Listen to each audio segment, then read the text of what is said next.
will deal with both Hindi and English so that English medium student can understand my videos also. From this part, we will take simplification to the next level. We'll try to solve knee level of question. Okay? So that we'll start first question. What approximate value will come in place of question mark in the following question? जैसा कि पहले part में question display होता था वैसे ही इसमें display हो जाएगा. आप उसके साथ साथ चलेंगे. क्वेश्चन हिंदी और इंग्लिश दोनों में डिस्प्ले होंगे ताकि हम दोनों स्टूडेंट्स उसका कवर कर पाएं. सॉल्यूशन एक्सप्लेनेशन में इंग्लिश में करूंगा, हिंदी और इंग्लिश मिक्स करूंगा. सॉल्यूशन आपको दोनों को समझ में आ जाएगा. पहले इंग्लिश में को प्रॉब्लम हो रहा था, उनको क्वेश्चन समझने में प्रॉब्लम हो रहा था, लेकिन आज से क्वेश्चन आपको हिंदी और इंग्लिश दोनों में मिलेंगे. आपको कोई प्रॉब्लम नहीं होगा. सो मैं पहले क्वेश्चन लिख लेता हूं, then I will solve that. Okay, and the question is here. यहां पे क्वेश्चन दिया हुआ है कि इसका अपने को सॉल्यूशन निकाल के रखना है, लेकिन देखा जाए तो ये डिजिट्स बहुत ऐसे डिजिट्स हैं जिनके साथ इंटरप्रेट करना मुश्किल है.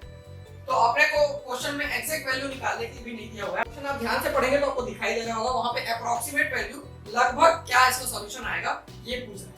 तो ठीक है, उसके हिसाब से अपन लेकर चलेंगे. 499.99 अप्रोक्सीमेट देखे दिए सबसे पास में किससे है? 500 के पास में. उसके बाद आगे बढ़े तो ये 2000 के पास में है, 2000 में लिख लिया, डिवाइडेड बाय ये 40 के पास में दिख रहा है, इनटू ये 50 के पास में दिख रहा है. तो क्वेश्चन को अप्रोक्सीमेट फॉर्म में हम ऐसे लिख सकते हैं. ऐसा लिखने का फायदा ये है कि क्वेश्चन को सॉल्व करने में अपने को आसानी हो जाएगी. ठीक है, अब आगे बढ़ते हैं. जब कंडीशन हो इधर प्लस है, इधर डिवाइड है, इधर मल्टीप्लिकेशन है, तो सबसे पहले क्या होगा? मॉड मास के हिसाब से डिवाइड सबसे पहले होगा. ठीक है, तो इसको मैं लिख सकता हूँ 500 और ये 2000 अपॉन 40 इंटू 50. ध्यान देंगे कौन कौन से स्टेप में पहले कर रहा हूँ, कौन कौन से स्टेप बाद में कर रहा हूँ. उसके बाद आगे बढ़ेंगे. ये 0 0 कैंसिल हो गया, 4 ये 50 जा 200. फिर आगे बढ़ेंगे, ये 500 प्लस 50 इंटू 50 ये पहले होगा क्योंकि प्लस और मल्टीप्लिकेशन में प्रायोरिटी मल्टीप्लिकेशन की ज्यादा. ये 500 प्लस 2500 इसको जोड़ लेंगे तो अपने को मिल गया 3000. तो इसका अप्रोक्सीमेट सॉल्यूशन आ जाएगा 3000. वो आपको ऑप्शन में बिल्कुल दिखाई देगा. और वही ऐसे प्रश्न बैंक में बहुत ज्यादा पूछे जाते हैं जो आपको टफ लगते रहते हैं. ये टफ दिखाई दे रहा है, आप क्या करते हैं? ऊपर की जो स्टेटमेंट है उसको नहीं पढ़ेंगे. ऐसा होता है, डायरेक्ट ये दिख रहा है तो हम इसको सॉल्व करें तो ऊपर की स्टेटमेंट अपन इग्नोर कर देते हैं. लेकिन उसी ऊपर के स्टेटमेंट में दिया रहता है अप्रोक्सीमेट सॉल्यूशन चाहिए. इसका मतलब पहले ही लाइन में आपका क्वेश्चन क्या हो जाएगा? इजी हो जाएगा और आसान आंसर आपको आसानी से मिल जाएगा. ये ज्यादा से ज्यादा मैं सॉल्व करके बताया तो ज्यादा समय लग गया है, लेकिन आप सॉल्व करेंगे तो बहुत कम समय में ये सॉल्यूशन हो जाएगा यदि एक दो बार प्रैक्टिस करेंगे तो आज ऐसे ही प्रश्नों को हम बनाकर देखेंगे. 2-4 ठो इजी है. इस स्टेप से और आगे बढ़ते चलेंगे. The next question is what approximate value will come in place of question mark? Again this question is same as the first question. Here 7.99 is nearly equal to 8. So I can write it 8 square minus 13.001 is nearly equal to 13. Hence it will be 13 plus 4.01. We can write it 4 to the power 3 and whole to the power 2. आगे solve करेंगे. 8 8 जा 64 minus 13 13 जा 169. यहाँ पे ध्यान देंगे गलती होने की संभावना यहाँ पर ज्यादा है. हम लोग कंटिन्यूअसली क्या करते आ रहे हैं? स्क्वायर करते आ रहे हैं. तो इसको क्या करोगे आप? 16 लिखोगे तुरंत. 16 4 का 16. ध्यान बाद में जाएगा, यहाँ पे क्यूब है. ठीक है, आप ऐसा गलती कर सकते हैं, ऐसा सब नहीं करेंगे बोल रहा हूँ मैं, ऐसा हो सकता है. तो उसको लिखेंगे 4 का 16 तो 64 आएगा यहाँ पे. ध्यान देना है. 4 4 8 होता है, 9 में से 8 गया तो 1 हो गया. उसके बाद 6 6 12 होता है, 16 में से 12 गया तो 4 और ये आ जाएगा -41. ये आ गया -41 का स्क्वायर. एक यही जगह है जहां आपको गुणा करने की आवश्यकता है, मल्टीप्लाई आपको करना पड़ेगा. ये भी कोई टफ मल्टीप्लिकेशन नहीं है, बहुत इजी है मल्टीप्लिकेशन. 41 का स्क्वायर आपको निकालना है तो ये हो जाएगा 41 4 1 4 4 6 16. तो ये आ गया 186.1. लेकिन ये जो भी आ रहा है ये नियरली इक्वल टू है. अपन अप्रोक्सीमेट वैल्यू निकाल रहे हैं.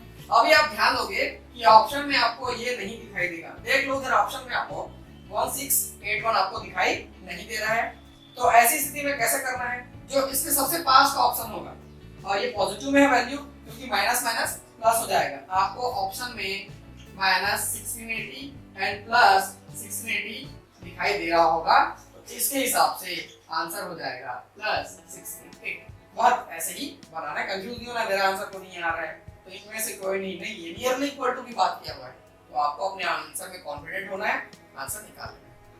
Now come to the next question, what approximate value will come in place of question mark same as first and second.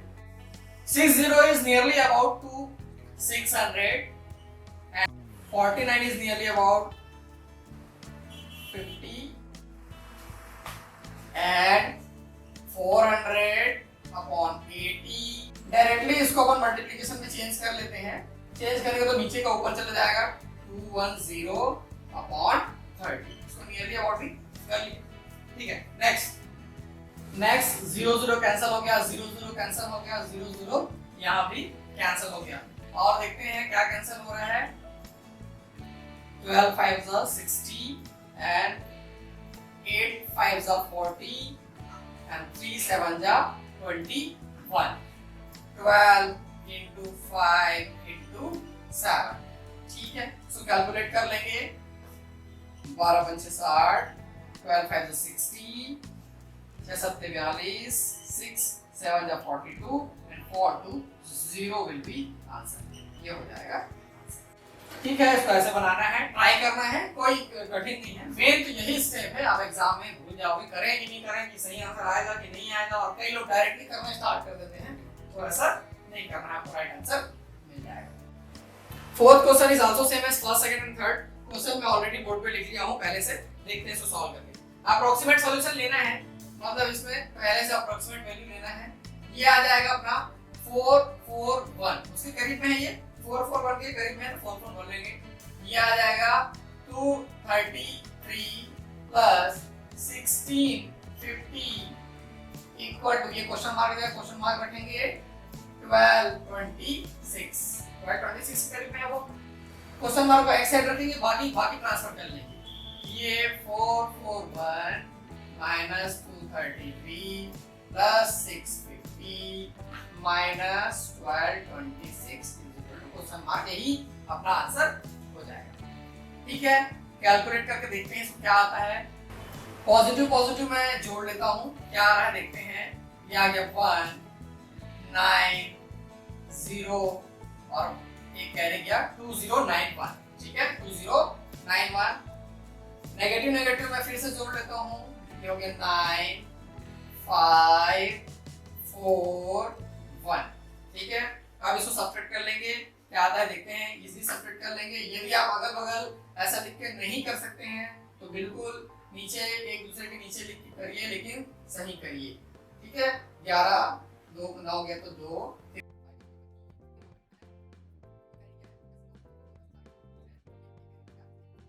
632। वैसे तो मेरे को सब्ट्रैक्शन एक्सप्लेन नहीं करना चाहिए, लेकिन मैं कर रहा हूं। इसका आंसर कितना हो जाएगा 632। इजी है, इसको ऐसे बनाना है, ठीक है। आपको अप्रोक्सीमेट वैल्यू ही लेना है और तभी सॉल्व करना है। ऐसे क्वेश्चन बैंक में बहुत ज्यादा पूछे जाते हैं, कम से कम 3 से 4 क्वेश्चन का आपको सामना होगा। ऐसे बनाना है, इसको बहुत ही आसान है, आगे ऐसे बनाइए, प्रैक्टिस कीजिए, आपको सभी आसान लगने लगेगा, ठीक है। Next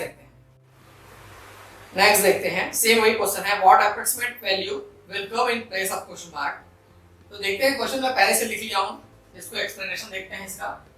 21.5% of 999 raised to the power 1 upon 3 plus 43% of 601 raised to the power 1 upon 2।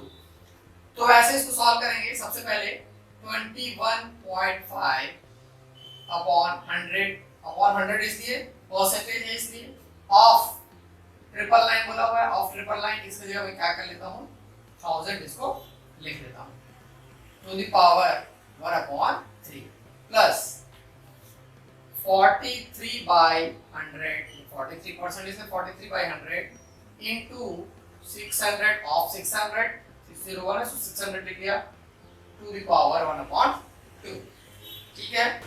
ये 00 कैंसिल हो जाएगा, ये 215 दिख रहा है, लेकिन 215 किसी का क्यूब नहीं होता, लेकिन 216 किसी का क्यूब होता है, तो लिख लेता हूँ मैं 216 दूसरी जगह में, ठीक है।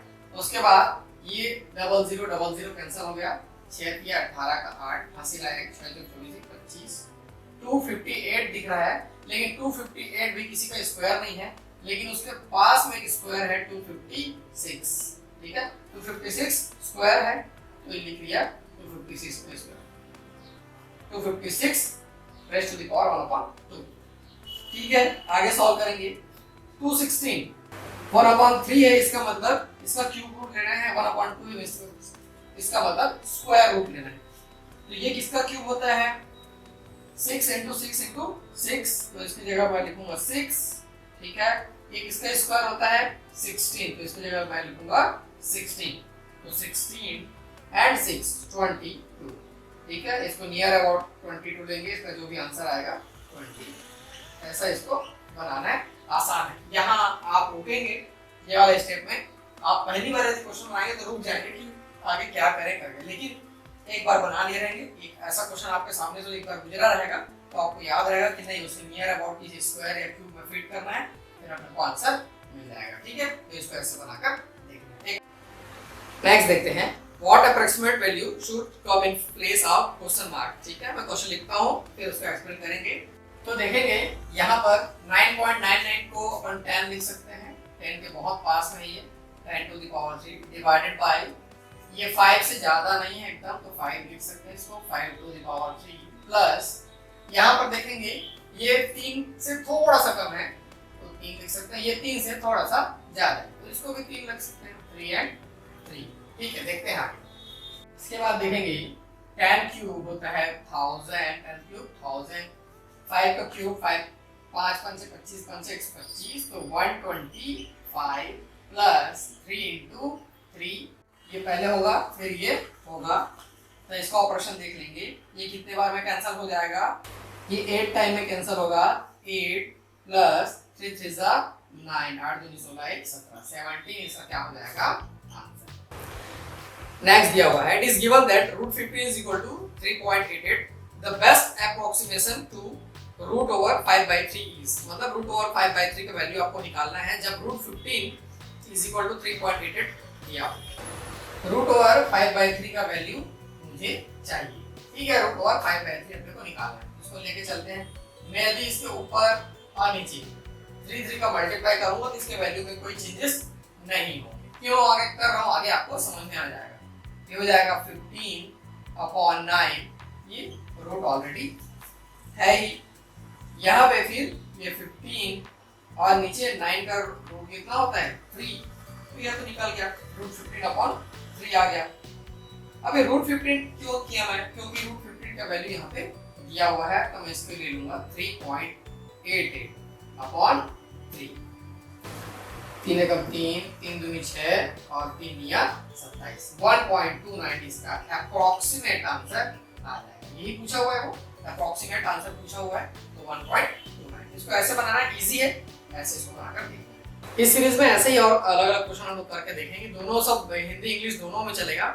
जैसे पहले प्रॉब्लम होता था, जिनको इंग्लिश व्यूअर्स थे उनको हिंदी में जब क्वेश्चन देता था तो प्रॉब्लम हो जाता, अब वो प्रॉब्लम नहीं होगा, बिल्कुल दोनों लैंग्वेज में क्वेश्चन आएगा और मैं एक्सप्लेन इंग्लिश में करूंगा ताकि दोनों को समझ में आए।